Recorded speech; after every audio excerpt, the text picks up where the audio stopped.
बिल्लाहि मिनश शैतानिर रजीम बिस्मिल्लाहिर रहमानिर रहीम वमन अहसनु कौलन मिम्मन दाआ इलल्लाहि व आमिला सालिहा व क़ाला इन्ननी मिनाल मुस्लिमीन। इरशाद होते तार চেয়ে আর উত্তম কথা কার হতে পারে যে মানুষকে আল্লাহর দিকে ডাকে, নেক আমল করে এবং নিজেকে মুসলমান হিসাবে ঘোষণা করে। বাংলাদেশ জামাত ইসলামী খোকসা উপজেলার জয়ন্তী হাজরা ইউনিয়নের ৪ নম্বর ওয়ার্ড কর্তৃক আয়োজিত আজকের এই কর্মী ও সুধী সমাবেশ ও সাংস্কৃতিক অনুষ্ঠানের প্রিয় ভাই সভাপতি জয়ন্তী হাজরা ইউনিয়ন জামাত ইসলামের সম্মানিত আমির জনাব অধ্যাপক আকমাল হুসাইন, আজকের অনুষ্ঠানের প্রধান অতিথি বাংলাদেশ জামাত ইসলামীর খোকসা উপজেলার সুযোগ্য আমির, এই উপজেলা থেকে জামাত ইসলামী মনোনীত উপজেলা চেয়ারম্যান প্রার্থী জনাব জননেতা নজরুল ইসলাম, ইউনিয়নের সম্মানিত সেক্রেটারি বিশিষ্ট শিক্ষাবিদ মৌলানা আইদুদ্দিন আহমেদ সহ আরও উপস্থিত আছেন আপনাদের এই ইউনিয়নের গণমান সাইদ সহ মঞ্চপ্রবিষ্ট উপজেলা নেতৃবৃন্দ, ইউনিয়নের নেতৃবৃন্দ, আমার সামনে বসা কর্মী ভাইরা, সুধীবৃন্দ, প্রিয় এলাকাবাসী, প্রিয় সংগ্রামী জনতা, আসসালামু আলাইকুম ওয়া রাহমাতুল্লাহি ওয়া বারাকাতুহু। আপনারা সবাই ভালো আছেন? আমরা একটা মনোজ্ঞ অনুষ্ঠানের উদ্দেশ্যে এখানে এসেছি নাকি? এখানে বক্তব্য হয়তো খুব বেশি ভালো লাগবে না। নামাজের পরেই ওনারা সাংস্কৃতিক অনুষ্ঠানের আয়োজন করেছেন, নামাজের পরেই হবে। আমি কিছু কথা বলেই শেষ করব। সম্মানিত উপস্থিতি, প্রথমে কথা বলি, আমাদের দেশটা যে পর্যায়ে চলেছিল গত 53-54 বছরে, এরকম সাংস্কৃতিক অনুষ্ঠান তো দূরের কথা, কয়েকজন এক জায়গা বসে রোজার ইফতার করবে এই সুযোগ আমাদের হয়নি। আমরা 1971 সালের কথিত 30 লক্ষ শহীদের বিনিময়ে এদেশে যে স্বাধীনতা অর্জন করেছিল বাংলাদেশের মানুষ, সেই স্বাধীনতায় আমরা শুধু 2টা জিনিস পেয়েছিলাম। এর বাইরে বাংলাদেশের মানুষ এই 54 বছরে আর কিছু পেয়েছে? এই 54 বছরে মানুষ পরাধীনতার গিলানি নিয়ে এই 54 বছর কাটাতে হয়েছে। যারা ইসলামের পক্ষে কথা বলেছে এই 54 বছরে তারা মাথা উঁচু করে দাঁড়াতে পারে নাই। এই 54 বছরে যখন যারা ক্ষমতায় এসেছে তারাই দেশের মালিক সেজেছে, অথচ ক্ষমতায় আসার আগে তাদের বলি ছিল যে আমরা দেশের সেবক হতে চাই, আমরা মানুষের সেবা করতে চাই, আমরা এদেশের মানুষের ভাগ্যের পরিবর্তন করতে চাই। কিন্তু আসলে কি ভাগ্যের পরিবর্তন হয়েছে? এদেশের মানুষের দুঃখ দুর্দশা শেষ 16 বছরে এদেশের মানুষ শান্তিতে পরিপূর্ণভাবে নিঃশ্বাসও নিতে পারে নাই। এমন একটি দেশে হাজার হাজার মানুষ নিহত হয়েছে এই সরকারকে উচ্ছেদ করার জন্য। এই 16 বছরে অনেককে গুম করা হয়েছে। এই 16 বছরের সবচাইতে নির্যাতিত, নিষ্পেষিত, নিগৃহীত একটি দলের নাম বাংলাদেশ জামাত ইসলামী। তারা চেষ্টা করেছে জামাত ইসলামীকে দেশের মাটি থেকে চিরতরে মুছে দেওয়ার জন্য, কিন্তু আল্লাহ পাক বলেছেন ইউরিদুনা লিউতফিউ নূরাল্লাহি বিআফওয়াহিহিম ওয়াল্লাহু মুতিম্মু নূরিহি ওয়ালাউ কারিহাল কাফিরুন। আল্লাহ বলছেন তারা তাদের মুখের ফুৎকারে আমার দ্বীনকে নিভিয়ে দিতে চায়, কিন্তু আল্লাহ তার দ্বীনের পূর্ণতা দানকারী এবং একে কাফের মুশরিকদের যতই মন খারাপ হোক না কেন আল্লাহ তার দ্বীনের পূর্ণতা দান করবেন। 5ই আগস্ট 2024-এর 5ই আগস্ট তার একটা পর্যায়ে আমরা পৌঁছাতে পেরেছি কিনা? এই বাচ্চাদের সামান প্রিয় এলাকাবাসী, আজকের এই সাংস্কৃতিক অনুষ্ঠান এটা স্মরণ করিয়ে দেয় বাংলাদেশের মানুষ কোনো সুস্থ সংস্কৃতি পায় নাই। এমন সকল সংস্কৃতি পেয়েছে যেখানে ছেলে আর মেয়েরা সংস্কৃতি করতে যে পরে গায়ে আর কাপড় চোপড় থাকে নাই। এই রকম সংস্কৃতি পেয়েছে। অথচ বাংলাদেশ জামাত ইসলামীর 19 জুলাইয়ের সমাবেশে, ঢাকার 19 জুলাইয়ের জাতীয় সমাবেশে একজন মেয়ে রাস্তা দিয়ে হেঁটে গেছে, সে তার স্ট্যাটাসে লিখেছে আমার গায়ে ওড়না ছিল না, আর এই রাস্তায় কোনো জায়গায় পা দেওয়ার জায়গা ছিল না, আমি ভয়ে ভয়ে পা ফেলছিলাম, কিন্তু আমি যতটা কদম ফেলেছি সামনে থেকে শুধু এতটুকুই আওয়াজ এসেছে এই সাইড দেন, আপুকে যেতে দেন। আমি 3 থেকে 4 কিলো রাস্তা হেঁটেছি, আমার পা ফেলায় কোনো সমস্যা হয় নাই, আমাকে সসম্মানে এই রাস্তা পাড়ি দেওয়ার সুযোগ করে দিয়েছে। উনি বলেছেন আমি শুনেছি জামাত শিবির নাকি অনেক নিকৃষ্ট খারাপ ধর্ষণকারী, কিন্তু আমার উন্নাবিহীন গায়ের দিকে তাকানোর মতো একটা লোক আমি খুঁজে পাই নাই। আজকের সংস্কৃতিটা হচ্ছে সেই সংস্কৃতি। আজকের ওই ন্যাংটা সংস্কৃতি দিয়ে দেশের মানুষের সুস্থ মনন তৈরি হয় না, সুষ্ঠু বিনোদন হয় না। বাংলাদেশ জামাত ইসলামী যদি এদেশে রাষ্ট্র ক্ষমতায় আসে তাহলে এদেশের অশ্লীলতা বন্ধ করবে, এদেশে এই অশ্লীল কার্যকলাপ থেকে এদেশের মানুষকে এই নিকৃষ্টতম পাপ থেকে উদ্ধার করার চেষ্টা করবে বাংলাদেশ জামাত ইসলামী। প্রিয় দেশবাসী, প্রিয় এলাকাবাসী, আমরা বিগত 54 বছরে এদেশের মাটিতে অনেক বক্তব্য শুনেছি, অনেকে রাষ্ট্র পরিচালনা করেছেন, তারা তাদের চেষ্টা কি কম করেছেন নাকি? তাদের কর্মসূচিতে একটা জিনিস ছিল না, যেটা হচ্ছে তাদের দলের যারা বেশি গাঁজাখোর, যারা বেশি সন্ত্রাসী, যারা বেশি খারাপ কাজ করতে পারে তাদের দলের নেতা হয় সেই সকল লোক। যারা ধর্ষণের সেঞ্চুরি করে তাদেরকে যারা নেতারা শুভেচ্ছা দেয় সেই ধর্ষণকারীরা হয় ওই সকল দলের নেতা। কিন্তু বাংলাদেশ জামাত ইসলামীর এই কর্মসূচিটা সম্পূর্ণ ভিন্ন। জামাত ইসলামী বাংলাদেশে যদি কোনো রাষ্ট্রপ্রধান এসে বলে যে আমি জামাত ইসলামীর থেকে এমপি নির্বাচনে দাঁড়াতে চাই, একটা মেম্বারে দাঁড়াতে চাই, দাঁড়াতে দেবে? কেন দেবে না? জামাত ইসলামী হচ্ছে একদল মানুষ তৈরি করার কারিগর।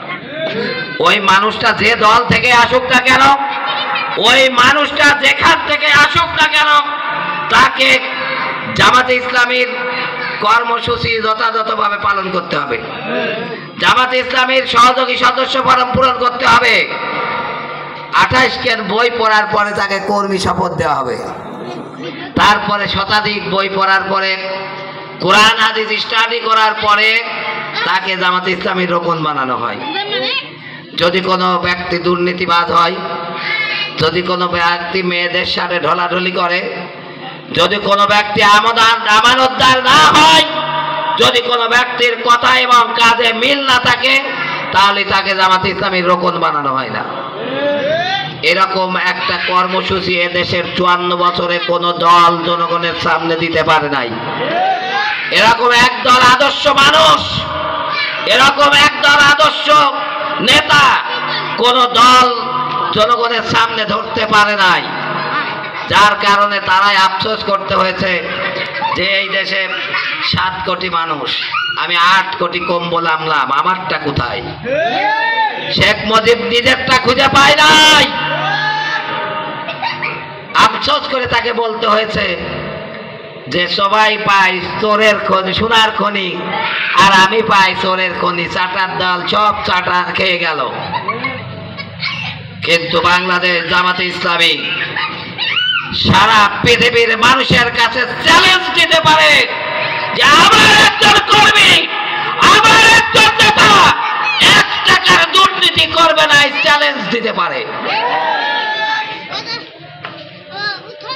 সম্মানিত উপস্থিতি, আজান হচ্ছে, আজানের পরে আমি সংক্ষিপ্ত একদল মানুষ তৈরি করতে সক্ষম হয়েছে যাকে দায়িত্ব দিলে সেই দায়িত্ব নিষ্ঠার সাথে পালন করে, যাকে দায়িত্ব দিলে সরকারের 1টা টাকা চুরি করে না। আমি যখন উপজেলা ভাইস চেয়ারম্যান ছিলাম, একজন মন্ত্রী আমাদের ভাইস চেয়ারম্যানদের ট্রেনিংয়ে এসে উনি বক্তব্য দিলেন, উদ্বোধনী বক্তব্যে, যে আসলে আমরা কি করব, আমাদের দেশে যদি আমরা সরকারের পক্ষ থেকে 100 টাকা পাঠাই, জনগণ সেখানে 10 টাকা পায়। এই 10 টাকা পায়, কোনো কোনো জায়গায় তাও পায় না। এখন কি করব, আমরা কি দিয়ে উন্নয়ন করব? সেই জায়গায় আমি স্ব-ইচ্ছায় বক্তব্য দেওয়ার আশা করেছিলাম। আমি সেদিন সেখানে চ্যালেঞ্জ করেছিলাম। আমি বলেছিলাম, আমি বাংলাদেশ জামাত ইসলামের পক্ষ থেকে আমি উপজেলা ভাইস চেয়ারম্যান নির্বাচিত হয়েছি। এই 2 বছরে আপনার উপজেলা চেয়ারম্যান আছে, আপনার জেলা সভাপতি আছে, তাদের কাজ শুনে দেখেন 1 টাকার দুর্নীতি আমার অফিসে হয়নি। আমি তাদের চ্যালেঞ্জ করেছিলাম যে জামাত ইসলামীকে এই দায়িত্ব দেন, 100 টাকার জনগণের জন্য গেলে সেটা 100 টাকাই জনগণের কাছে পৌঁছাবে। এই দায়িত্ব নেবে জামাত ইসলামী, কারণ জামাত ইসলামী আদর্শ মানুষ তৈরি করে, জামাত ইসলামী আদর্শ নেতা তৈরি করে। এই নেতা তৈরি করতে আপনারা ব্যর্থ হয়েছেন। প্রিয় দেশবাসী, প্রিয় এলাকাবাসী, এরকম একটা দেশ আমরা চাই কিনা? হ্যাঁ, আমরা অনেকেই বলি যে এই দেশটা সোনাফলা দেশ, এই দেশটা সোনার বাংলাদেশ। যদি সোনার বাংলাদেশ চোর দিয়ে পরিপূর্ণ থাকে, যদি সোনার বাংলাদেশ দুর্নীতিবাদে ভরপুর থাকে, যদি সোনার বাংলাদেশের ডাকাত লুণ্ঠনকারীরা থাকে, সেই বাংলাদেশ সোনার বাংলাদেশ হয় কিনা?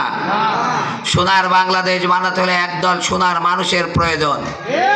বাংলাদেশ জামাত ইসলামী এই বাংলাদেশে সেই মানুষ তৈরি করতে সক্ষম হয়েছে।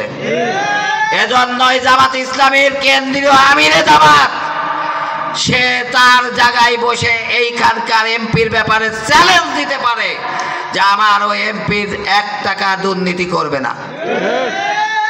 প্রিয় উপস্থিতি, আমার আমিরে জামাত ঘোষণা দিয়েছেন নির্বাচনে তার সম্পদের হিসাব দাখিল করতে হয়। উনি বলেছেন নির্বাচিত হওয়ার পরে আমার কোনো নেতা কর্মীর সম্পদ বৃদ্ধি পাবে না, কমবে। উনি বলেছেন আমার কোনো মন্ত্রী এমপি সরকারি ট্যাক্সবিহীন গাড়ি গ্রহণ করবে না। আপনারা জানেন একটা গাড়ি যদি দেশে 55 লাখ টাকা দিয়ে কেনে, প্রায় 2,4-5 লক্ষ টাকা তার শুল্ক হয়। আমাদের নেতারা সেই শুল্ক ফাঁকি দিয়ে এই গাড়ি নিয়ে আসে, তারা এই বিলাসবহুল গাড়িতে চড়ে বেড়ায়। আমার আমিরে জামাত বলেছেন যে আমার নেতারা এই জনগণের সম্পদ লুণ্ঠন করে, জনগণকে শোষণ করে সেই টাকা দিয়ে শুল্কবিহীন গাড়ি নিয়ে আসে ব্যবহার করবে না। বাংলাদেশকে ঠিক শুল্ক দিয়েই ওই গাড়িটা আনতে হয়, কিন্তু এমপি হওয়ার কারণে তার 2 কোটি টাকা মাপ। উনি 2 কোটি টাকা মাপ হলে তারও একটা ভোটের মালিক, আমিও একটা ভোটের মালিক। কি তাহলে তাই সে 2 কোটি টাকার গাড়ি পালি, ফ্রি পালি, আমার 50 টাকার ট্যাক্স মাপ না হলেও পৌরসভাতে একটা কিছু পাই না। হ্যাঁ, ট্যাক্স না দিতে ট্যাক্সের মাপ করার জন্য ঘুরতি ঘুরতি স্যান্ডেল কয় হয়, ট্যাক্স মাপ হয় না। আর 2 কোটি টাকার গাড়ি মাপ পায়, শুল্ক মাপ পায়। এই রকম বৈষম্য বাংলাদেশে থাকবে না। আমাদের ছাত্র জনতা এই বৈষম্য দূর করার জন্য এই দেশ স্বাধীন করেছে।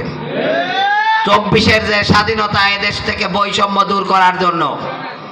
আমি 5 আগস্টের পরে আমার মোবারক ভাইকে বললাম যে ভাই ইবনে সিনায় একটা ছেলে চাকরি করবে, যে পরীক্ষায় টেকেছে, এখন ভাইপা হবে, একটু বলি যে আপনার সাহস কত বড়। বৈষম্যহীন বাংলাদেশে এই জন্যই ছাত্ররা তাদের জীবন দিয়েছে, তাদের মেধার ভিত্তিতে চাকরি পাবে। আপনি সুপারিশ কেন করতেছেন? ওর মেধার ভিত্তিতেই ও চাকরি পেয়ে আসবে। অথচ আমরা কি দেখতেছি প্রিয় উপস্থিতি, এদেশ থেকে আমরা বারবার শুনতেছি লন্ডন যাচ্ছে কেউ কেউ, টাকার বান্ডিল নিয়ে লন্ডন যাচ্ছে। কি করতে? নেতাকে খুশি করার জন্য। আবার কোন জায়গায় শুনতেছি নেতাকে, কোন নেতার বাড়ি করতেছে ঢাকায় নমিনেশন পাওয়ার জন্য। আপনারা বলেন যে দলের নেতা নমিনেশন পাওয়ার জন্য টাকা নিয়ে তার দলের দুর্নীতিবাজকে নমিনেশন দেয়, ওই দলের নেতা কি সৎ? ওই দলের যদি রাষ্ট্র ক্ষমতায় আসে, তারা কি এই দেশের রক্ত চুষে বিদেশে বাড়ি বানাবে কিনা বলেন? যারা জনগণের রক্ত চুষে বাড়ি বানায়, তারা কি দেশের জনগণের বন্ধু না দুশ্মন? তারাই ঘোষণা দিচ্ছে দাঁড়িপাল্লায় ভোট দিলে কেন্দ্র থেকে সুস্থভাবে ফিরে যেতে পারবে না। প্রিয় উপস্থিতি, জামাত ইসলামী কি এরকম একটা দুর্বল সংগঠন? জামাত ইসলামীর একটা কর্মীর এক বিন্দু রক্ত থাকতে দাঁড়িপাল্লার বিজয়কেও ছিনিয়ে নেবে, এইটা বরদাস্ত করা হবে না। প্রয়োজনে ওইখানটায় রণক্ষেত্র হবে, প্রয়োজনে জীবন দিতে হবে, ভোট করতে জীবন দেবে, কিন্তু ভোট কারচুপি করতে কাউকে দেয়া হবে না। কেউ যদি মনে করে তারা যেন বাবা মার কাছ থেকে বিদায় নিয়ে ভোট কেন্দ্রে আসে। জামাত ইসলামী এখন দুর্বল কোন সংগঠন নয়। আপনারা ভয় পান নাকি? মরা কি দুইবার লাগবে? যার মৃত্যু যখন যেখানে লেখা থাকবে তার মৃত্যু সেখানে হবে। অর্থাৎ যদি মৃত্যু জামাত ইসলামীর কর্মীদের ভোট কেন্দ্রে থাকে, সেখানে মৃত্যুর জন্য প্রস্তুতি নিয়ে আমরা ভোট কেন্দ্রে যাব, কিন্তু কেউ জোর করে ভোট নেবে তাকেও সুস্থ ফিরে যেতে দেব না। প্রিয় এলাকাবাসী, জামাত ইসলামী যদি এদেশের রাষ্ট্র ক্ষমতায় আসে, তার প্রথম কাজ হবে এদেশ থেকে দুর্নীতি বন্ধ করা। যদি দুর্নীতি বন্ধ করা যায়, তাহলে এদেশের কোটি কোটি টাকা রক্ষা পাবে, হাজার হাজার কোটি টাকা রক্ষা পাবে। একমাত্র যমুনা সেতু থেকে যে দুর্নীতি হয়েছে, যমুনা সেতুতে, তাতে যদি দুর্নীতি না হতো তাহলে এরকম আরো 3টা যমুনা সেতু হতো, পদ্মা সেতু হতো। রূপপুর পারমাণবিক বিদ্যুৎ কেন্দ্র থেকে 70,000 কোটি টাকা এক ব্যক্তি লুণ্ঠন করেছে। এই টাকাগুলো দিয়ে যদি এই এলাকায় আরো কিছু ইন্ডাস্ট্রিজ করা যেত, তাহলে এদেশের যুবকদের কি বেকার থাকতে হতো? যদি একদিনের দুর্নীতির টাকা বাঁচানো যায়, তাহলে হাজার হাজার যুবকের কর্মসংস্থানের ব্যবস্থা করা যায়। বাংলাদেশ জামাত ইসলামী যদি রাষ্ট্র ক্ষমতায় আসে, এদেশের 4 কোটি যুবকের 8 কোটি হাতকে কর্মের হাত বানাবে। এদেশের 8 কোটি হাতকে দেশ উন্নয়নের হাত বানাবে এবং ওই হাতকে চাঁদাবাজির হাত থেকে ফিরে আনার চেষ্টা করবে। জামাত ইসলামী রাষ্ট্র ক্ষমতায় আসলে যুবকদের নৈতিক যুবক বানানো হবে, তাদেরকে প্রয়োজনে ভাতার ব্যবস্থা করা হবে, কিন্তু কোন যুবক বেকার থাকবে না। যুবকরা বেকার থাকলেই তারা একটু চাঁদাবাজি করবে, তাই না? তারা একটু নেশাগ্রস্ত হবে। বউ যদি বাড়িতে ঠেলানি দেয়, বাজার লাগবে, তখন চাঁদাবাজি করাই লাগবে। কিন্তু জামাতে ইসলামী ক্ষমতায় আসলে এই বেকারদের আর বেকার রাখবে না ইনশাল্লাহ। আমরা এই দেশবাসীকে আহ্বান জানাতে চাই, সময় সংক্ষিপ্ত, আমি শুধু এই দেশবাসীকে আহ্বান জানাতে চাই, এই এলাকা কৃষি নির্ভর এলাকা। এই এলাকার অনেক জায়গা পানিতে তলায় থাকে, ফসল জন্মে না, এরকম আছে না? আমি গত কয়েকদিন আগে ইয়েনোর সাথে কথা বলতেছিলাম যে এই পানিগুলো বের করার ব্যবস্থা কি। উনি বললেন যে উন্নত দেশগুলো নদীর পাশে মেশিন সেট করে দেওয়া, যে এই ড্রেনের পানি বা এই কেনালের পানিগুলো যাতে দ্রুত বেরোনোর ব্যবস্থা হয়, বেরোয় গেলে এলাকায় জলাবদ্ধতা থাকবে না। চীনের বেশিরভাগ জমিতে 3 ফসল জন্মে, আর আমাদের বাংলাদেশের বেশিরভাগ জমিতে 1 ফসল জন্মে। 1 ফসল জন্মালে ওই জায়গা যদি ইরিদান হয় 22 মন, ওই জায়গা হয় 8 মন, তাই হয় না? জামাত ইসলামের পরিকল্পনা আছে এইরকম জলাবদ্ধতা দূর করে বাংলাদেশের কৃষি ব্যবস্থাকে অবৈজ্ঞানিক কৃষি ব্যবস্থায় পরিণত করা হবে। প্রিয় এলাকাবাসী, এদেশের শিক্ষা ব্যবস্থাকে ধ্বংস করে দেওয়া হয়েছে। ছাত্রদেরকে, যারা মেধাবী ছাত্র প্রয়োজনে তাদেরকে ভর্তুকি দিয়ে তাদের মেধাকে বাংলাদেশের উন্নয়নের ক্ষেত্রে ব্যবহার করা হবে। প্রিয় এলাকাবাসী, এইসব করতে হলে তো একটা জায়গায় যাওয়ার দরকার, তাই না? অন্যরাও বুলি আওড়াইছে 54 বছর, আমরাও আপনাদের কাছে বুলি আওড়ালাম, কিন্তু যদি আমরা ক্ষমতায় আসি তারপরে আমাদের এই ভুলিগুলো বাস্তবায়ন হবে নাকি? যদি না আসি আমাদের বক্তব্যই থাকবে। এজন্য দেশবাসীর কাছে আমাদের উদাত্ত আহ্বান, একটাবারের জন্য হলেও এই ক্ষেত্রে জামাত ইসলামীকে পরীক্ষা করবেন। জামাত ইসলামী যদি তাদের ওয়াদা অনুযায়ী দেশের কাজ করতে পারে, এদেশের দুর্নীতি বন্ধ করতে পারে, এই দেশকে সঠিকভাবে উন্নয়ন করতে পারে, তাহলে দেশের জনগণ জামাত ইসলামীকে খুঁজে এনে আবার ক্ষমতায় বসাতে হবে। আর যদি না পারে এবারে শেষ নাকি? এজন্য আমি আপনাদের আহ্বান জানাতে চাই, সবাইকে দেখেছেন, সব দল দেখেছেন, এইবারের জন্য জামাত ইসলামীর দাঁড়িপাল্লায় ভোট দিয়ে আগামীর বাংলাদেশকে একটা সোনার বাংলাদেশ সুযোগ দিতে রাজি আছেন কিনা? রাজি আছেন তো ইনশাআল্লাহ? আল্লাহ পাক আমাদের সবাইকে আগামীর বাংলাদেশ ইসলামের বাংলাদেশ, আগামীর বাংলাদেশ একটা চাঁদাবাজ মুক্ত বাংলাদেশ, আগামীর বাংলাদেশ একটা দুর্নীতিমুক্ত উন্নয়নশীল বাংলাদেশ হিসাবে গড়ার তৌফিক দান করুন। আমিন। আসসালামু আলাইকুম ওয়া রাহমাতুল্লাহি ওয়া বারাকাতুহু।